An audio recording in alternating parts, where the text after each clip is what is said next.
to put like a Jesus bag on my shoulder and recording. Are we ready?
In the name of the Father, and of the Son, and of the Holy Spirit. Amen.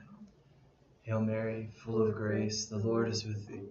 Blessed art thou amongst women, and blessed is the fruit of thy womb, Jesus. Holy Mary, Mother of God, pray for us sinners, now and at the hour of our death. Amen. Father, Son, and Holy Spirit. Amen. All right.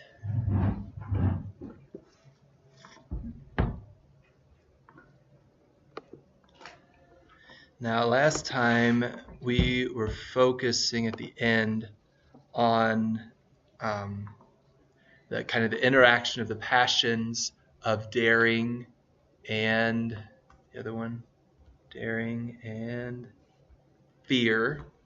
We were asking ourselves why hope wasn't also one of the passions that Fortitude was rectifying. And we drew a little diagram to try to understand that. I think that was, where was this? Was that the fourth article? And then,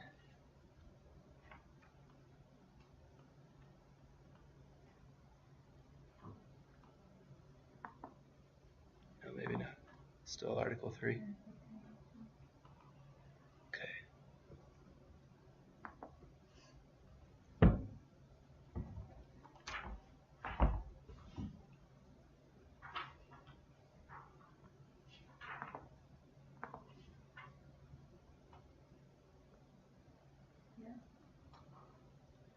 So would someone like to try to explain, maybe if you want to draw it on the board, kind of like we had last time, how the interaction of the passion, why hope is not reckoned among the passions that Fortitude rectifies?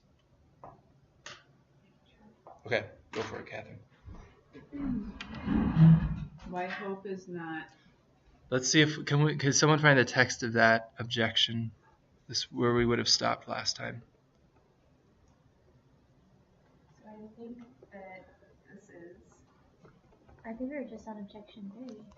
Of Article 3. We're on Article 3. Thank you. Okay.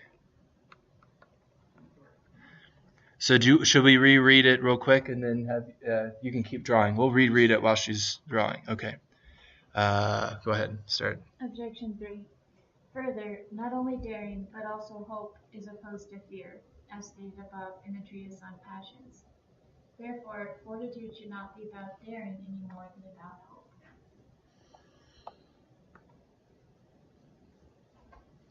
Okay, so in the objection, it's stated that there is a relationship between which two passions? Hope and fear. And? Daring. And? Daring and fear. Right, so with fear we've got daring and hope. Okay, and now the passion. Sort of. Yeah, that's right. So why don't you explain to us what's happening in this image? So some object will cause a passion of daring, which is an attraction to the object, or fear, which is a resistance of the object. Mm-hmm. Whereas hope is something that directs us to a good. That's how I visualized it, but I don't know if I could really explain very well, like, Would anybody add anything to Catherine's explanation? How do we understand the object there? What is the object doing exactly? What is its role in what's happening here? Passions. Is it an obstacle? Right, it's an obstacle. Okay, so the obstacle. So good is on the other side of the object. So the sensible good That's what it was. is right, and so there's the object, which is an obstacle, can be either is always a sensible evil, but the passion of fear or daring is going to react to that sensible evil in a different way. Right? So fear is going to run or flee from, move away from, and daring is going to simply move into or towards the object that is an obstacle. So a kind of a sensible evil. Whereas hope sees the good at a longer range. Remember? So these daring and fear are dealing with an immediate sensible object. Whereas hope is dealing with something that's a sensible object, but one that's further that's just out of reach.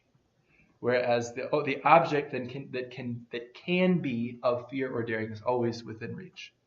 So this is a good diagram of sorts because it represents all of those different features of what's happening. So the good is also simply an object, right? Good object.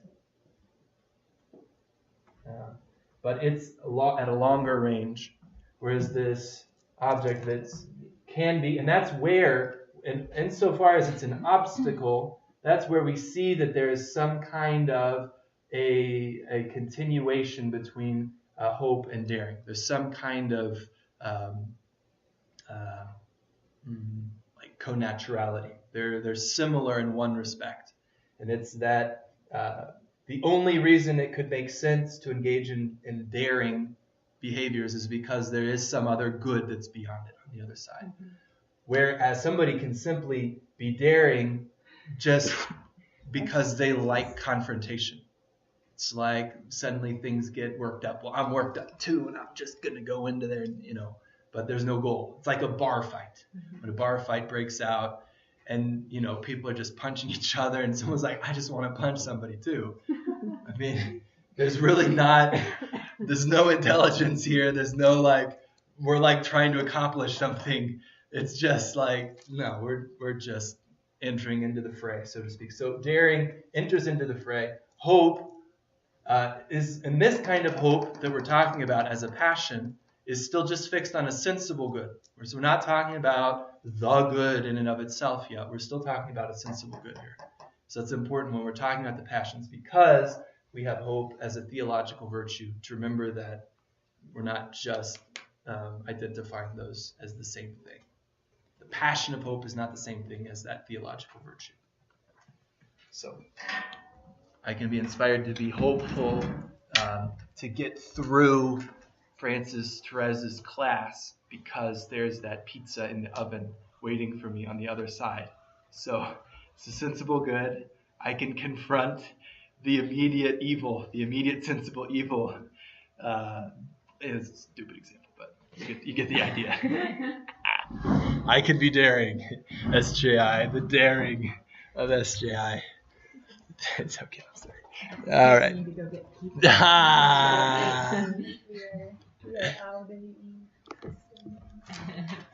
All right, so I think we're good with this article. That was just to get our brains back in it. Let's go to Article 4.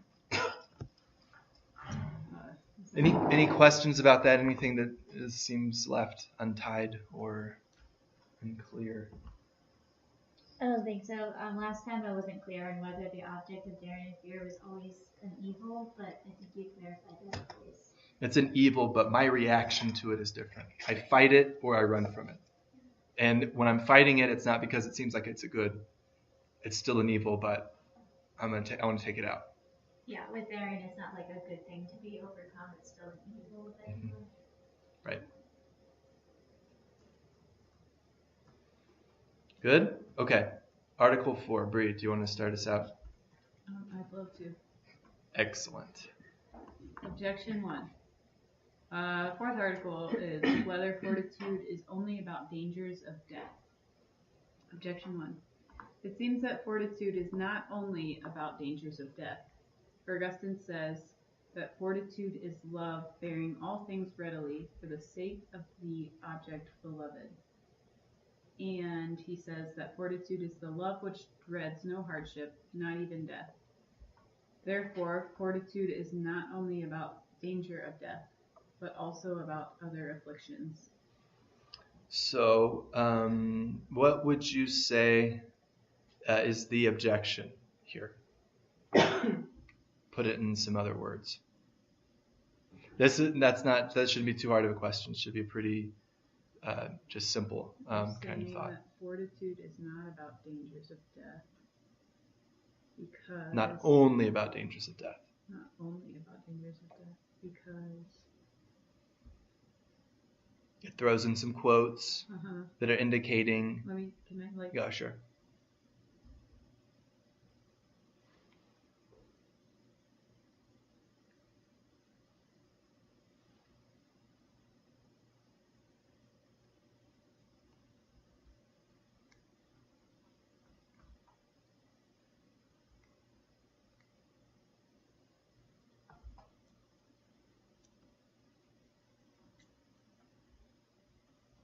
So, because Augustine says that fortitude bears all things for the sake of the object, the good.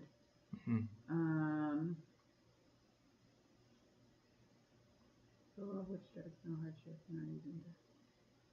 So it's not just about the dangers of death, it's any hardship, is what they're saying. And the objection is that because we see in these quotes, for example, because Augustine brings everything under fortitude and not just the dangers of death, everything that has to do with danger, all things bearing, anything that would be to bear any hardships, that all of that falls under fortitude and not just death. Death, definitely, but also everything else. So the objection is saying that it's not only about dangers of death. And it's relying on the authority of St. Augustine.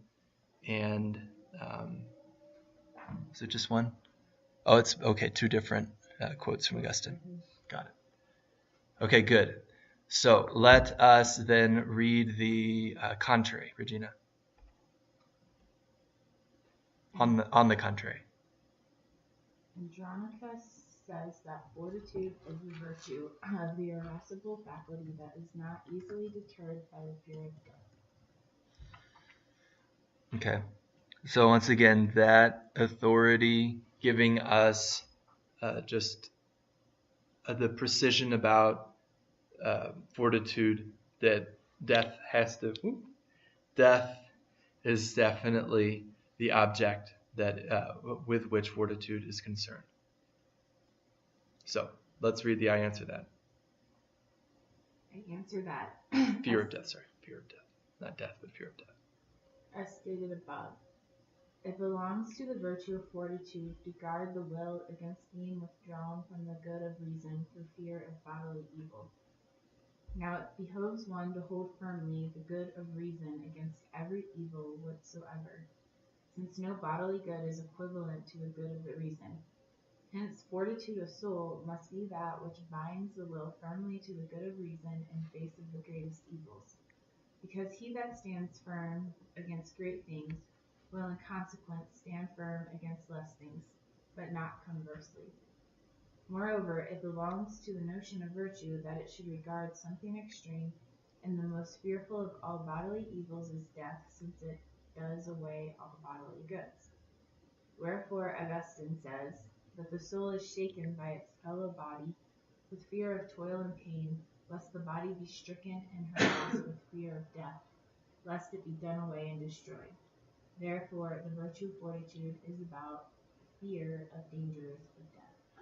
Okay, let's go through that again, and then let's try to understand it just kind of sentence by sentence.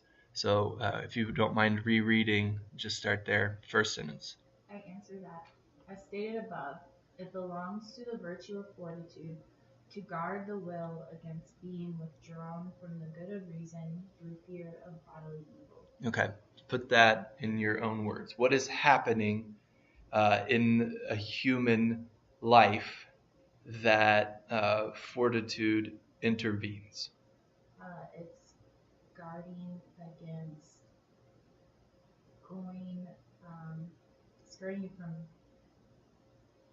What part of you? not going after the good because you're afraid of. Which part of you, though? What part is it guarding?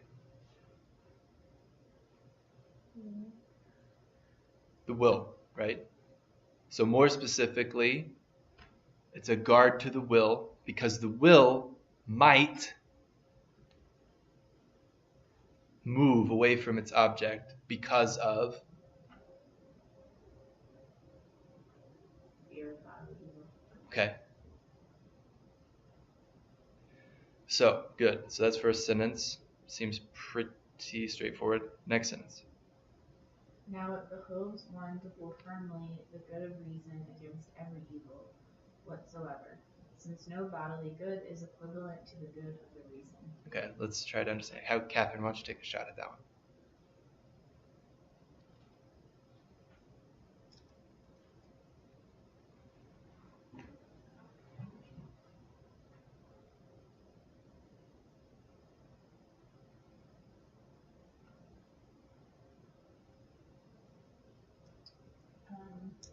I don't know, the first couple times I read it, I was stuck again. So it sounds to me like he's saying that no matter what evil we discern ahead of us, it's always good that we hold firmly against. I'm sorry, like, I don't know.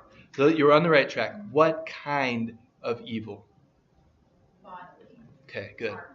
So the what he's bringing into the picture at this point is he's saying it makes sense to hold firm to what kind of good? A bodily good? No. The good of our reason. The good of our reason, Over even bodily when harm. the evil of bodily harm threatens. Because the good of our reason trumps is always higher than evil to the body. the evil that could befall the body. So let's read that just one more time. That Now sentence. it behooves one to hold firmly the good of reason against every ill whatsoever, since no bodily good is equivalent to the good of the reason. Okay, so that's an interesting. Reason always trumps the bodily good. Right. So that's a good little twist on it. So there he doesn't even bring in. I brought in bodily evil, but there it's. That was helpful for me to understand, like follow his train of thoughts. Okay, next sentence. Regina, do you want to read us the next sentence? Wait, can I ask? Oh, sure. Would like euthanasia be a good example of what he's talking about here? Like where fear of bodily suffering would cause someone to withdraw from a good reason? That's a good question. It's a little bit more complex because that's like someone's going into death, which, I mean, we're still, if we're talking about the virtue of fortitude or something, it's still protecting against avoiding death. Okay. So in the case of euthanasia, there's like a kind of daring to go into death that is irrational, but I mean, it's an interesting twist, but I think that we would have to reflect on it a little bit more to see what the relationship with fortitude looks like for that. Sorry, Regina, go ahead. Hence, fortitude of soul must be that which binds the will firmly to the good of reason in face of the greatest evils, because he that stands firm against great things will in consequence stand firm against less things, but not conversely. Okay. Savannah? It just seems like he said it well. Of course he does. How do you understand it? Upholding that. So in the previous sentence, we talked about the hierarchy of reason over bodily pain. Mm-hmm. And so Or even bodily goods. Right. Okay. So here he's saying that the virtue of fortitude is most properly present when it keeps the will choosing reason in face of the greatest bodily evil, which is death. Mm-hmm. If it's able to keep me fixed, if fortitude can keep me fixed in the good in the face of the greatest bodily harm that could happen, which is death, then it will necessarily, of consequence, right. So do you guys see how the danger of death kind of, and we talked about a little bit earlier on, but it kind of like strengthens. It becomes as strong as it could possibly be. If I can resist death, then anything else underneath any other kind of bodily harm that could come is less. Now, that I would suggest that there are perhaps objections to that. Torture. I mean, when you try to get people to crack and to give out information that they might have otherwise held on to if they had died sooner, and they're ready to face death, but all these torments, all these pains. So there's something here that's, worth consideration. Is this really a good argument? We'll see how St. Thomas addresses that later. So, does it make sense? Go ahead. No.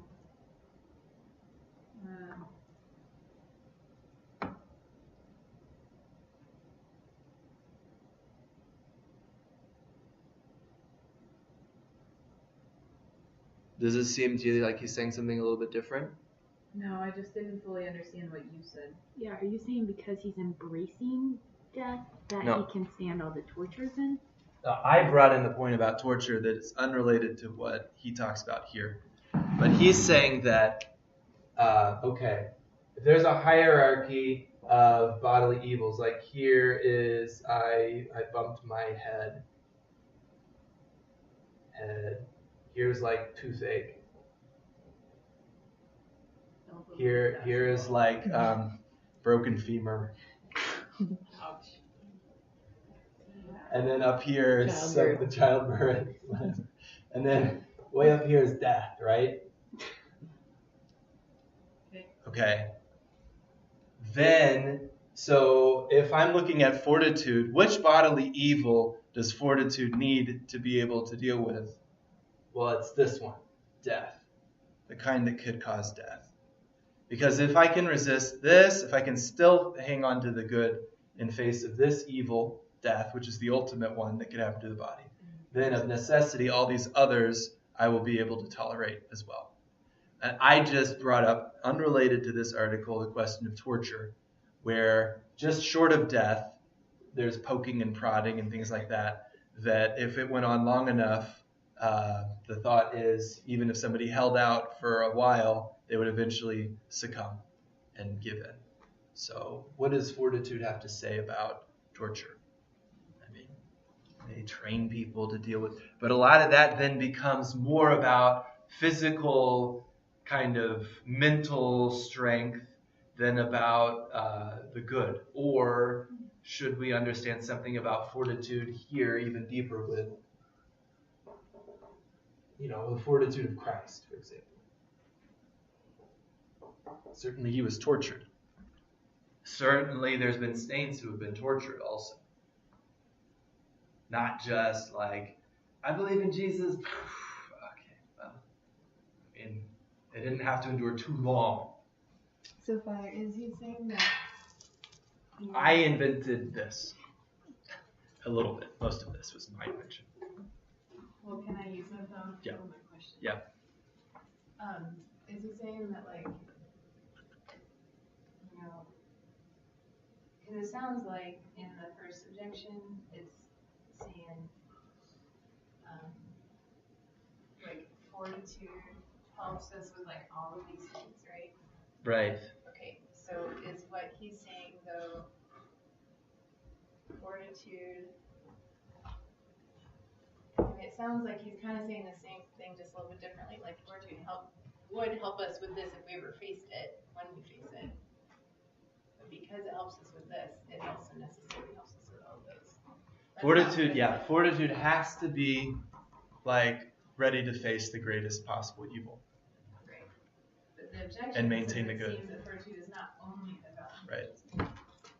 But the problem is that fortitude isn't fortitude until it is able to face death. And we'll see that that's the point that he's trying to make with this, is that certainly fortitude helps us with these others, but all of that isn't really fortitude unless it's also beneath that, ready to face death for the sake of something that's good, that the reason is discovered is good. Torture would be fortitude. Absolutely, but the problem with fortitude is you drag out the moment of death and the bodily harm, and so someone who might have been, so to speak, able to face death for the sake of something good, given the duration and enduring over a longer period, they would snap. I mean, that's the principle of torture, right? Is that someone will eventually give up their strength.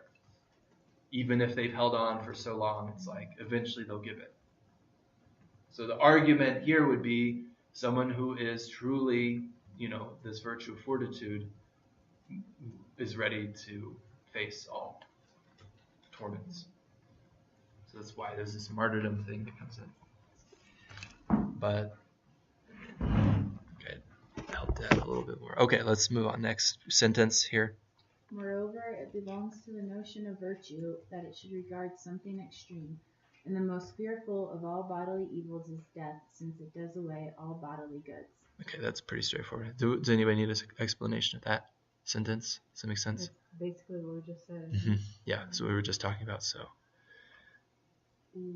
go ahead. Therefore, Augustine says that the soul is shaken by its fellow body with fear of toil and pain, lest the body be stricken and harassed with fear of death, lest it be done away and destroyed. Therefore, the virtue of fortitude is about the fear of dangers of death. Okay. But it's not only about. Okay, I guess it is. It is only. But Because certainly because it's that strong, it's also the cause of our strength in other difficult circumstances.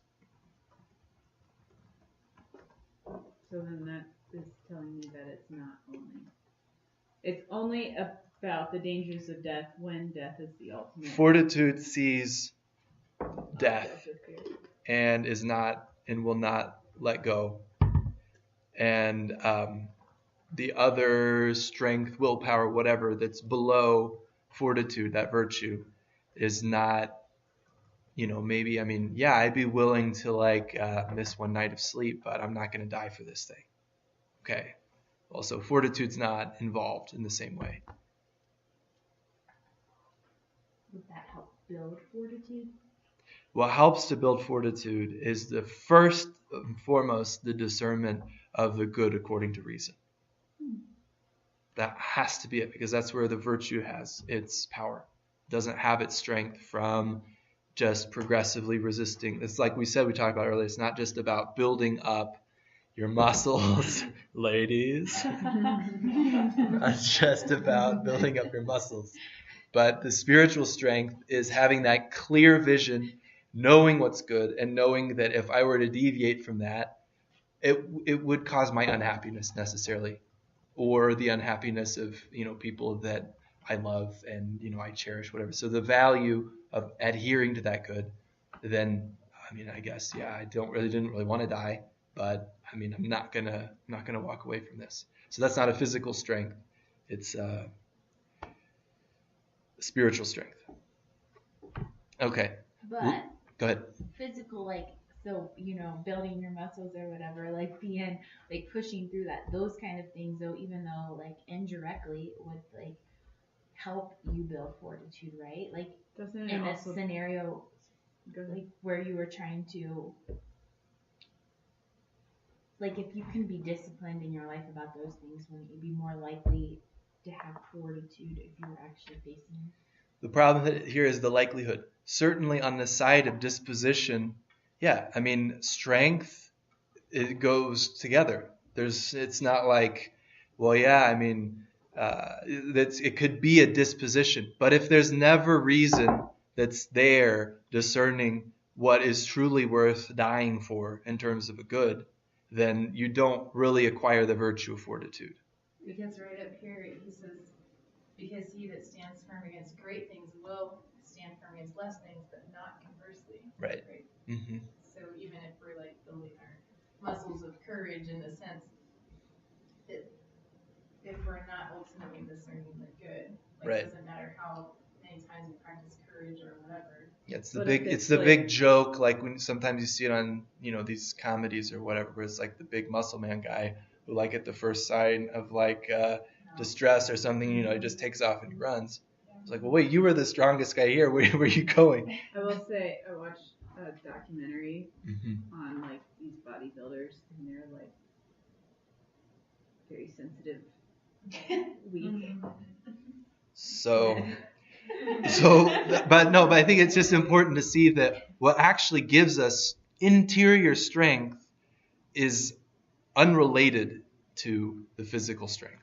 But can it be like pushing through like a workout or whatever, building mental strength and discipline, which would then, Like I said, it could be a kind of disposition, but if that pushing through never translates to discernment of spiritual good that I'm not going to flex on, if it never translates to that, then it still is just a disposition, and it's not yet the virtue. Does that make sense? So is there another word that we would use to describe what happens when I can't read your writing? That's fine. I don't even think I wrote it very clearly at all. It's more like scribble. Is that mushroom soup? What is it?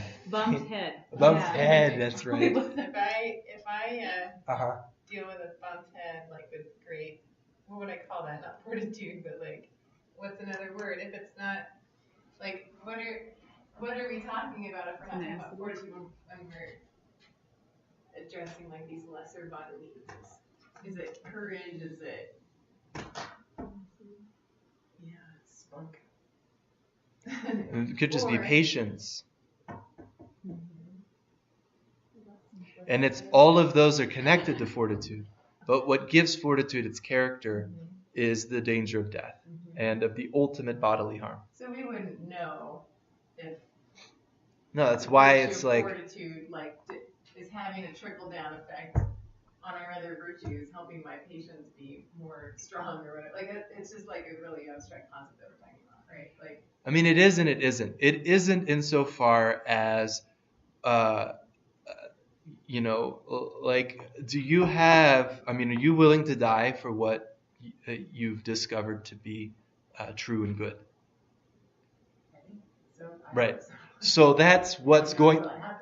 Right, but that's what's going to be more important for the virtue of fortitude than any of the other things that even if it's important to like dispose yourself, to like prepare yourself for different things, or to hold strong in lesser situations. But ultimately, you have to be thinking about because if you're only going to put up with the pain to get like pretty muscles, and then when it's like, okay, well, now we want you to start taking these supplements and things that will probably sterilize you for the rest of your life. And you're like, wow, the pretty muscles. Hard. People do this. I mean, this isn't, I wish it was funny, but it's like people really, they can't make a good decision. No, I'm not willing to let go of a greater good for this. So anyway, I mean, the point is what gives fortitude its character is facing the danger of death. And any other resistance that I have, while it may fall under fortitude, is not fortitude, properly speaking. All right, let us hit those objections. Who is reading? Catherine. Objection 2. 1. Let's do 1, and then we'll go to the reply. Okay. It seems that fortitude is not only about dangers of death, for Augustine says that fortitude is love bearing all things readily for the sake of the object beloved. And he says that fortitude is the love which dreads no hardship, not even death. Therefore, fortitude is not only about danger of death, but also about other afflictions. Now, if you were to reply to that objection without reading the reply, anybody have any, what are some things that you might say or that you might include in that? Where would you focus? Yes, fortitude may have an impact on our response to lesser evils, but fortitude in and of itself is the virtue that is directly related to our overcoming fear of death. Okay. I'm just like kind of regurgitating intellectual ideas. I don't know if I've totally Okay. No, but that's good. How about, realized this. Yeah. I would focus here. Fortitude is love bearing all things readily. Okay. Is fortitude bearing all things in love readily? I think there's other virtues, right? We kind of mentioned the courage. So there's other virtues that also bear things out of love for the sake of the object loved, not just fortitude. Some more specifically. No. Well, he's not being very specific here, I think. It is the love which dreads. Well, so I think that if you take him literally and specific as fortitude referring specifically and not in a general way, We take them out of context. I don't know. Those are usually St. Thomas Aquinas' style of arguments is contextualizing people that may not even really be saying things that are too accurate. So, and Augustine is famous for saying a lot of things and not always. And sometimes he's very accurate. Sometimes he's just not concerned about accuracy. So love bearing all things readily for the sake of the object of love. Well, I think that there are other virtues that we can talk about that do that also, not just fortitude. The ideas of something that might bear things readily for the sake of the object of love. Another virtue. Oh, another virtue, not passion. Not fortitude. Right.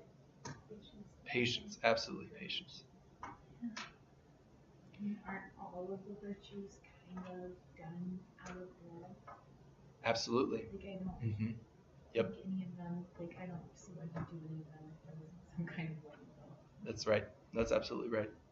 So he's being general, but we get his point. So he makes a good point, but let's see how St. Thomas, or does anybody else have any other things they'd like to add about how they might respond to this objection? And then we'll read St. Thomas's response.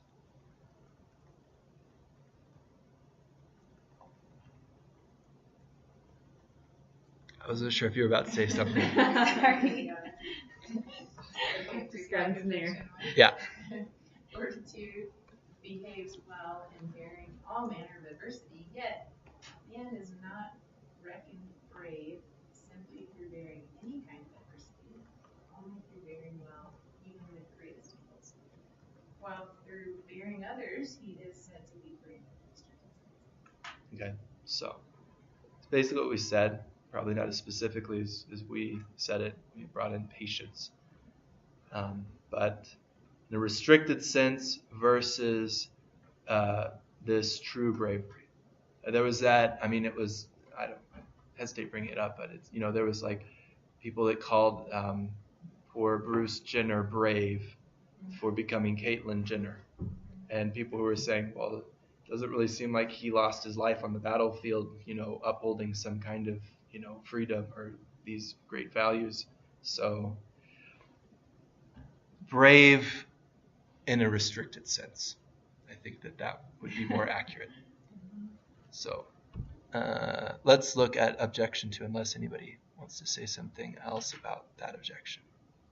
Good? Okay. Who's next? You? Objection 2.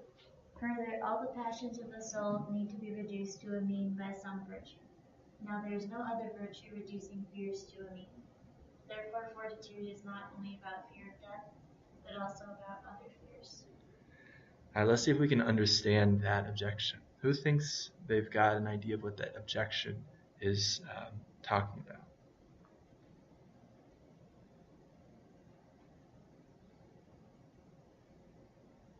I don't know what it means by reducing to a mean.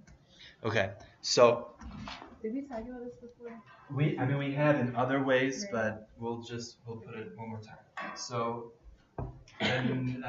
especially in the way that St. Thomas Aquinas talks about the virtues and then the passions and the vices, the virtue is supposed to be this mean between two extremes. So there's like the big extreme now. With the passions, he brings that in because the virtue is going to try to find the middle point, the right balanced middle between two possible extremes. So usually, temperance is the easiest one to like visualize for ourselves. So we'd say with temperance, you have on the one side, this gluttony, that vice, and then on the other side, a lack, not enough food, you become, it's not even food having to do with food, it's insensitivity or something. Let's go back and look. But the two extremes where temperance is the mean is going to avoid the extremes of passion. So the passion of pleasure with food or drink or sex is going to drive the actions, in the way of gluttony. So temperance is going to say, no, we need to act not somewhere way up here with the passions, but somewhere in the middle. Because on the other end of the scale, and this is like basically nobody's problem. Most of the time the problem is like here, not here. Very infrequently you'll find people that don't have a problem with temperance, so to speak, because like they don't have taste buds and they can't smell anything anyway, and like their flesh is like leather, so they can't feel anything. So they're just like thick-skinned, big-skulled. They can't appreciate art. There's like this kind of insensitivity that is very radical. There's not very many people like that, but they do exist. So what St. Thomas says is, so that means that the mean, in fact, between the two extremes is actually closer to here than it is to here. For that person. For most of us. Like if we're trying to hit the middle, we usually are going to have to aim low in order to hit the middle. Whereas these people here, if they're not like hopelessly, just already corporeally destroyed, they should be like shooting a little bit higher in order to not be, just insensitive whores and terrible people to be around. Anyway, so that's the understanding. So the objection here, all passions of the soul need to be reduced to a mean by some virtue. Okay, so that sentence makes sense, right? Now, there is no other virtue reducing fears to a mean. That's the objection. So is he saying that fortitude seems to be the only virtue that applies to fears, so it needs to apply to all fears specifically, not just fear of death? Okay. So he's saying that there isn't any other virtue, if you look through the catalog of virtues, that addresses the fear in general. Fortitude is the only virtue that looks at fear. That's the objection. Maybe that's not very accurate. We'll have to see what St. Thomas says.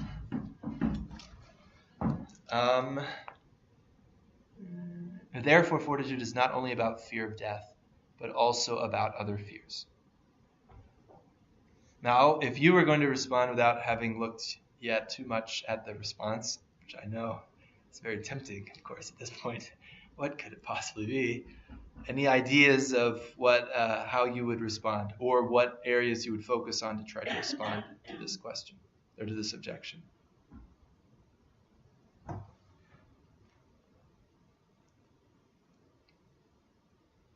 That somehow all the other fears are related to the fear of death? No, that was a stretch. Well, here it doesn't even mention. Oh, it does mention the fear. You're right. Therefore, fortitude is not only about the fear of death, but also about other fears. Are there no other virtues that deal with fear? Well, this objector seems to think so. I know, but I would He like. sounds so confident. Yeah, I mean, that would be the first place I would look. That might not be right, but that would be the first place that I would look if I were trying to answer this objection. I was like, well, wait a minute. Are you sure there's nothing else in us that is able to faces death except for this strength of will, fortitude? Fear, not just death. Right, fear of death. Well, and here it's generalizing to all fear. So any fear that I have, it's always just fortitude. Basketball flying at my head. I mean, I'm thinking if we use the word for fearing death, though. if we use the word for bravery, if we use the word for courage, is that not another virtue? Is courage a virtue that's different from fortitude? I mean, I've already got some other names of other virtues that seem to deal with fear. Right. Is that the only way that I can deal with fear is by strength? Sometimes you deal with fear by trying to understand things. I'm just trying to mix them up. Okay, let's look at the reply. Who is the reader? Is it the same reader or new one? Same one. Why not? There's 4 of us. 5, 4. Reply to objection 2. Since fear is born of love, any virtue that moderates the love of certain goods must in consequence moderate the fear of contrary evils. Thus liberality, which moderates the love of money, as a consequence moderates the fear of losing it. And the same is the case with temperance and other virtues. But to love one's own life is natural, and hence the necessity of a special virtue modifying the fear of death. Very interesting points. What do you guys think? How do you understand that reply? How do you understand fear is born of love? You have a love for a particular good, and when there's an obstacle between you and that good, you become afraid.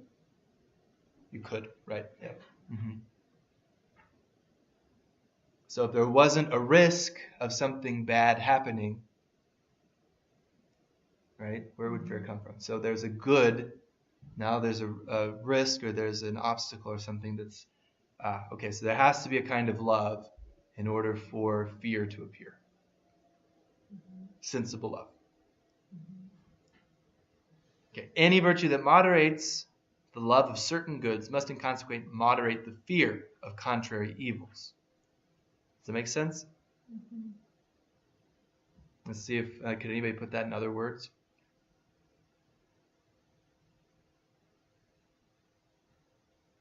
Or give us an example.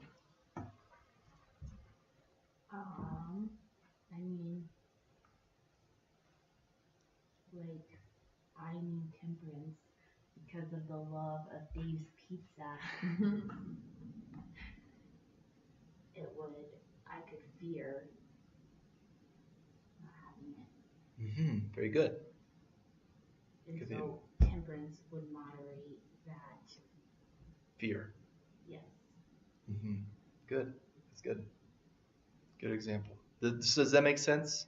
Yes. And that's just a little bit similar to liberality, moderating the love of money. So liberality not only keeps us from loving money too much, but also from fearing to lose it too much. So how is fortitude special in this? If that's the last line of this reply, does it show something particular about fortitude? Is it that the love of our life, the love for life, doesn't need to be moderated? We don't need to find a name for it. Right? Absolutely. It's a good in itself. That's why we're able to defend ourselves. Like self-defense is actually justifiable. Right. So that's good. Did you guys get that? So that's what he means by natural. Yeah, it's natural. It's like you can. I mean, yeah. There is something absolutely correct and good about the love that you have for yourself that doesn't need to be moderated. Yeah. Because it's not just natural to love Dave's Pizza too. Right. It's not just a sensible good. To not love it. My life is not just a sensible good. Yeah, but this means by natural good means like an intrinsic good. Right? Yeah, The love exactly. of our life is an intrinsic good. Yeah, it's an intrinsic good. And I would say no explanation, no moderation. Well, right, you don't need to say, "Oh, I love the fact that I'm alive too much." Yeah. Wow, that's really profound, actually. Like if you think about it. Yeah.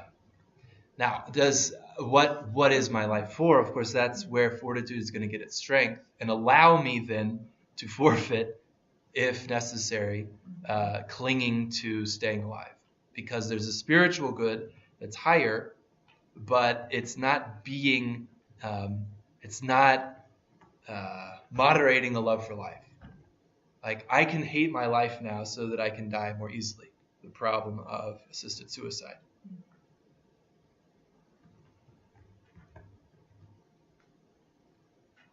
If it's easier to go out painlessly, then it's okay for me to hate my life and be done with it.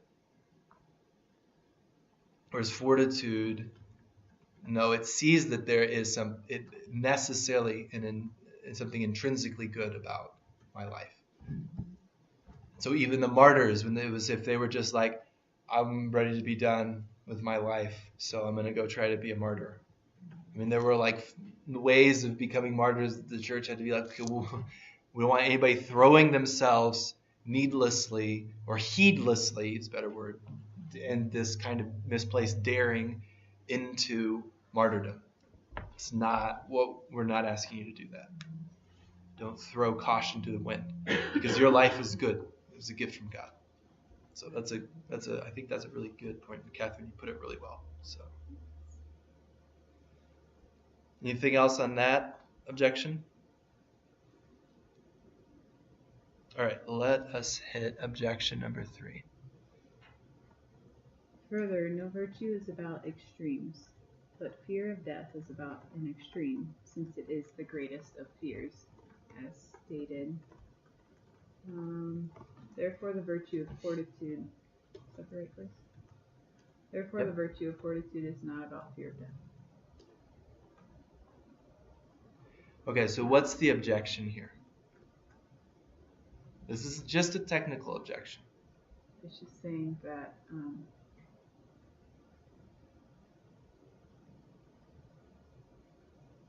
since saying no virtue is about extremes, but it doesn't really give a reason why he's saying that. Well, we kind of talked about it here, remember? We looked at the extreme here with the passion of gluttony, and the extreme here, passion of insensibility. The virtue is The virtue is between the two. So virtue is always between extremes. It's never about an extreme. And then the objection is saying, because fear of death is always an extreme. It is the biggest fear, so to speak. Once again, you could object to that being the greatest fear, because we've got this thing about assisted suicide. You've got this thing about being tortured. I would rather just die than be tortured. That's kind of the same thing that's behind the assisted suicide. But there could be like two different, because one, you could say that, maybe fear of death isn't the greatest fear for people, but the whole idea of the virtue, like if gluttony is one extreme and this person's leather space or whatever is the other extreme, like it's in the middle. So just because it's about like, fear of death, it's still moderating it, right? Yeah, I would say that the way he's using the word extreme here is not talking about the extreme in the same way that we're using it for the virtues. And that's one thing that. So it's a technical kind of objection. Yes, fear of death is an extreme. I mean, between fear of death and fear of losing an eyebrow. I mean, there's one is there's a bigger one than the other. So the thought then would be, oh well, fortitude is just supposed to be like having me fear, but in a moderate way instead. So not getting all worked up about death, or whatever, but just kind of being moderately fearful. So the problem with the objection is that it's taking the. Does that make sense? Mm-hmm. It's taking the way we're using the words, and we're using the structure of the virtue and flipping it on its side. So we're not using the word extreme in the same way anymore.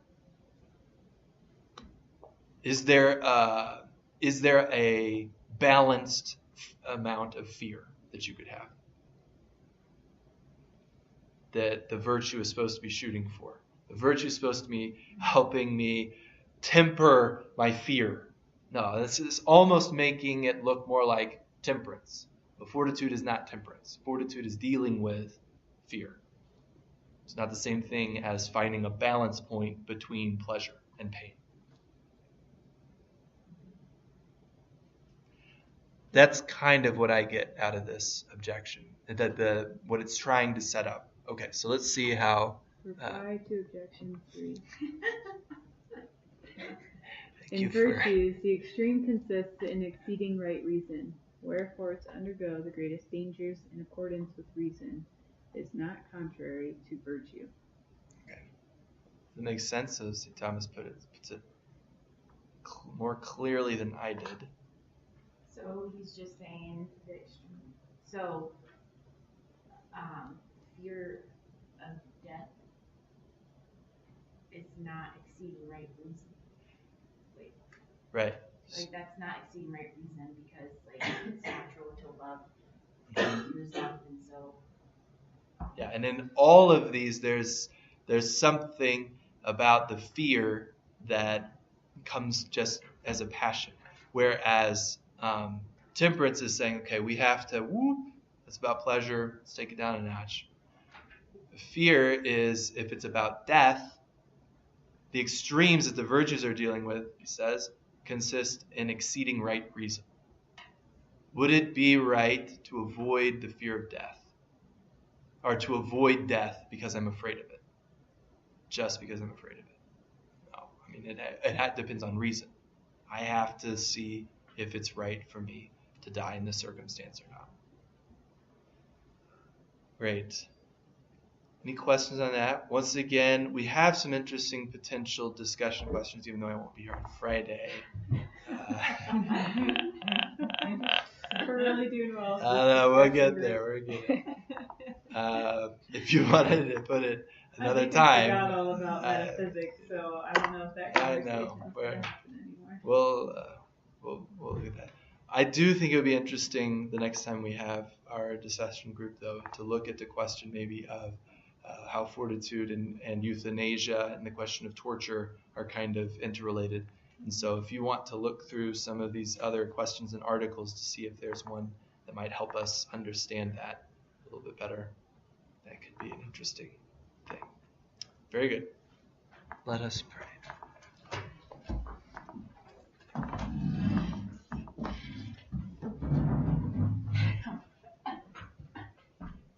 Hail Mary, full of grace, the Lord is with thee.